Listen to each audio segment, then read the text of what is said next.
Assalamualaikum warahmatullahi wabarakatuh.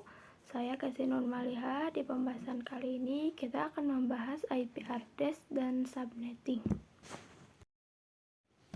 Langsung saja ke pembahasan yang pertama, yaitu IP address dan subnetting. Ketika suatu perangkat ingin terhubung ke perangkat lain, baik itu menggunakan wired ataupun wireless, tentu saja memerlukan identitas nama pada setiap perangkat. Identitas tersebutlah yang dinamakan IP address. IP address itu diibaratkan nama, jadi antar device jika ingin saling komunikasi, maka memerlukan IP address, di mana yang tersedia saat ini itu terbagi menjadi dua, IP versi 4 dan IP versi 6. Nah, untuk versi 4 itu penulisan IP address pada umumnya tertulis dalam bentuk 4 octets, yaitu x.x.x.x, di mana setiap oktetnya itu memerlukan angka desimal dari 0 sampai 255. Untuk penulisan IP address yang benar itu disertakan prefix ataupun subnet mask.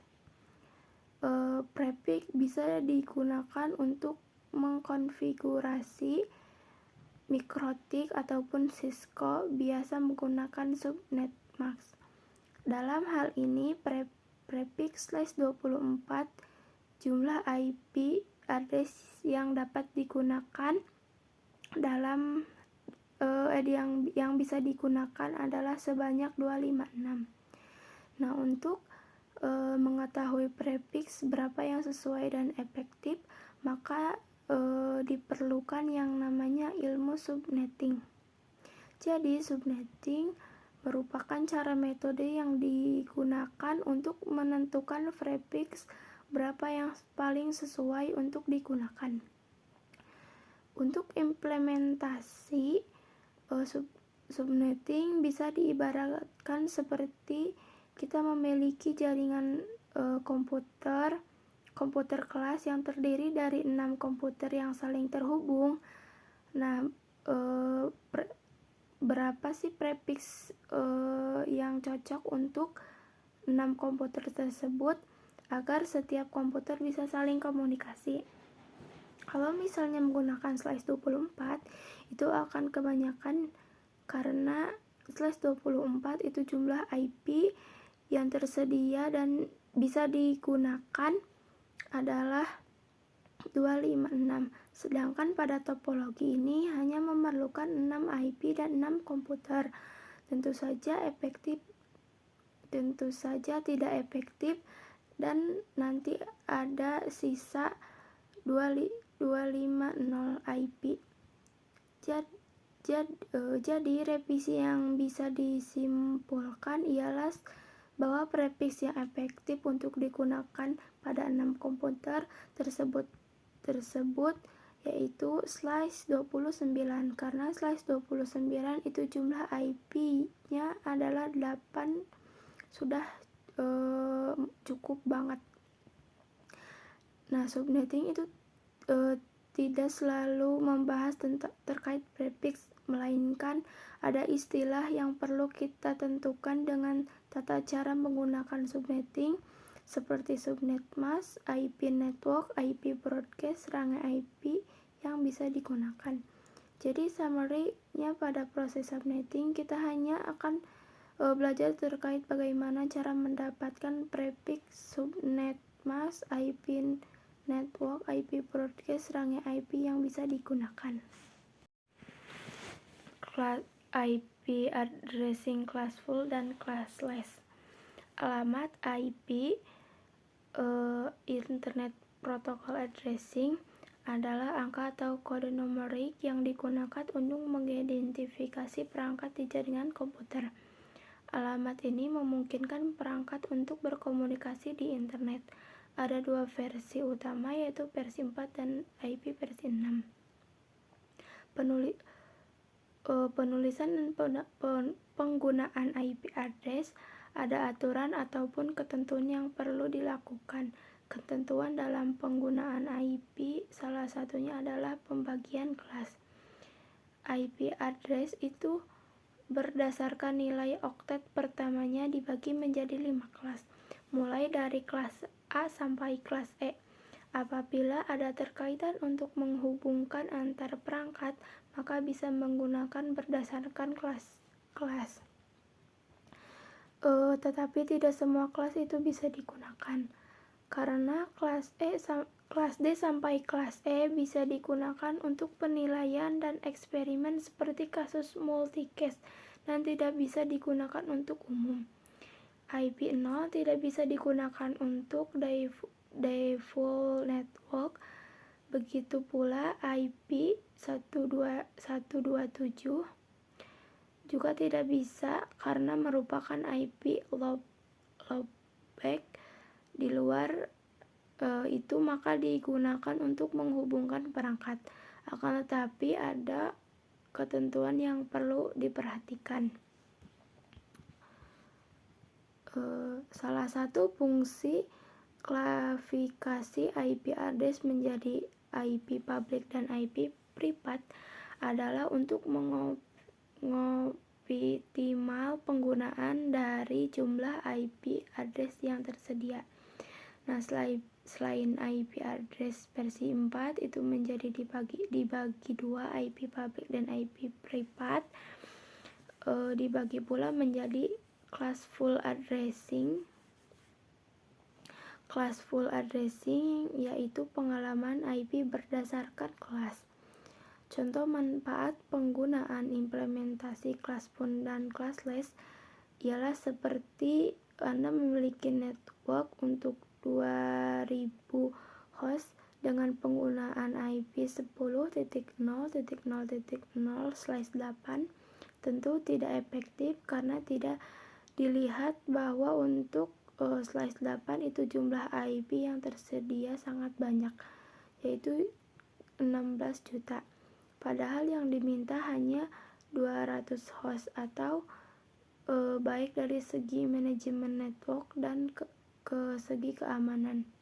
Sehingga maka dari itu kita menggunakan pengalaman classless. Dengan classless kita bisa mengoptimal penggunaan CEDAR, itu IP public dan IP private. Karena istilah IP ini sangat berkaitan dengan proses subnetting. Singkatnya, IP public merupakan IP yang digunakan di internet dan bisa diakses dari mana saja. Jadi misalnya kalian mengakses Facebook, YouTube, maka secara tidak sadar kalian sedang mengakses IP publiknya masing-masing yang dimiliki oleh mereka, asalkan kalian terkoneksi ke internet.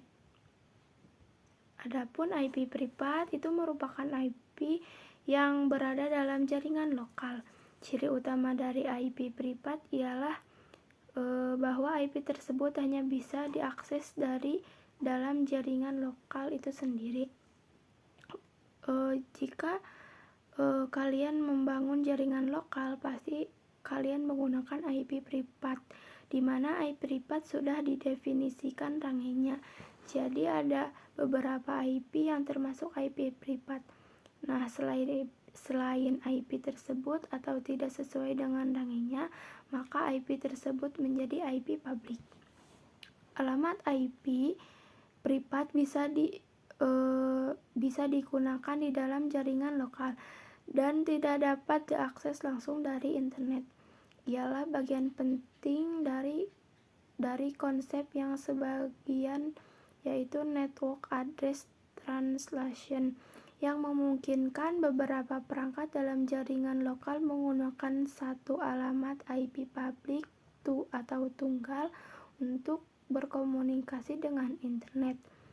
Ketika perangkat di dalam jaringan lokal ingin komunikasi dengan internet, router yang terhubung ke jaringan lokal akan menerjemahkan alamat IP pribadi perangkat tersebut ke alamat IP publik yang digunakan di internet. Jadi hanya yang berada dalam jaringan lokal yang dapat berkomunikasi di luar network tersebut, maka tidak bisa diakses di IP privatnya. Konsep blok subnet. Ada IP network, IP address di seperti ruangan. Setiap blok subnet by default tidak bisa saling ping komunikasi. Kumpulan PC yang berada pada suatu kumpulan perlu dikonfigurasi menjadi satu atau blok subnet. Kalian bisa lihat ilustrasi gambar di atas ya teman-teman. Di sana tidak memiliki 3 blok subnet yang bisa kita lihat. Blok subnet diibaratkan seperti ruangan. Jadi misalnya pada suatu gedung misalkan yang memiliki 3 lantai. Nah, bisa saja untuk blok subnet pertama kita digunakan pada lantai pertama. Blok subnet kedua kita pada lantai kedua, blok subnet 3 pada lantai ketiga. Yang perlu diketahui bahwa antar blok subnet itu daily full tidak bisa saling komunikasi. Kumpulan PC yang berada pada suatu ruangan perlu mengkonfigurasi menjadi satu blok subnet. IP daily per TP. Adapun terkait daily per TP pada IP address terbagi menjadi 3 macam, yaitu ada unicast, multicast, dan broadcast. Multicast adalah on-to-on communication, multicast adalah on-to-my communication, broadcast adalah on-to-all communication. IP versi 4 daily per TP ini definisikan sebagai mekanisme pengiriman data. Yang pertama itu ada unicast atau proses pengiriman data tepat diterima oleh sebuah host saja. Contoh dari unicast itu seperti komunikasi yang dilakukan oleh IP address baik kelas A, kelas B, dan kelas D. IP address kelas A dan A, B, C bekerja dengan cara unicast. Dari satu host mengirim ke satu jaringan yang sudah ditentukan tujuannya. Yang kedua ada multicast, yaitu proses pengiriman data ke beberapa host yang telah dikelompokkan dalam sebuah grup.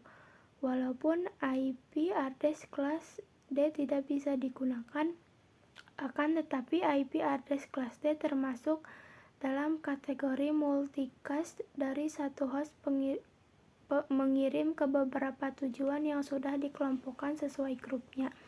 Yang ketiga itu ada broadcast, yaitu proses pengiriman data yang diterima oleh sebuah host pada jaringan pada broadcast dominan yang sama, yaitu blok subnet yang sama. Dari satu host mengirim ke semua tujuan yang sudah dikelompokkan sesuai broadcast dominannya. Contohnya seperti cara kerja ARP, yaitu menggunakan pengiriman ARP yang dilakukan oleh switch ke semua tujuan yang berada dalam satu broadcast dominan. Konsep switch dan router. Kali ini kita akan menyinggung terkait networking device. Jadi pada jaringan komputer itu ada beberapa device yang kita perlu untuk membangun komputer network itu sendiri. Di antaranya yang akan kita pelajari pada kesempatan kali ini adalah switch dan router terlebih dahulu. Dengan memahami dua network device, kita memerlukan terlebih dahulu. Harapan kalian bisa mendapatkan insting lebih meningkat pada pengetahuan jaringan komputer lain. Yang pertama itu ada switch. Switch adalah untuk menghubungkan banyak komputer pada satu network yang sama. Kedua yaitu ada router. Router adalah untuk menghubungkan antar komputer yang berada pada network yang berbeda. Sebelumnya kita telah bahwa komunikasi ping antar komputer itu tidak bisa dilakukan ketika pada satu blok subnet yang sama dengan bantuan switch. Nah, untuk jumlah port yang tersedia pada switch itu beragam. Umumnya terdapat 24 port dan 48 port dan lain sebagainya. Nah, bagaimana untuk komunikasi bisa dilakukan oleh antar kumpulan komputer yang berbeda blok subnet? Maka bisa digunakan bantuan router yang kemudian kita lakukan proses routing ke network yang ditujui. Mungkin itu pembahasan dari saya. Mohon maaf bila ada kesalahan kata dan kurang jelas penjelasannya. Terima kasih teman-teman yang sudah menonton. Wassalamualaikum warahmatullahi wabarakatuh.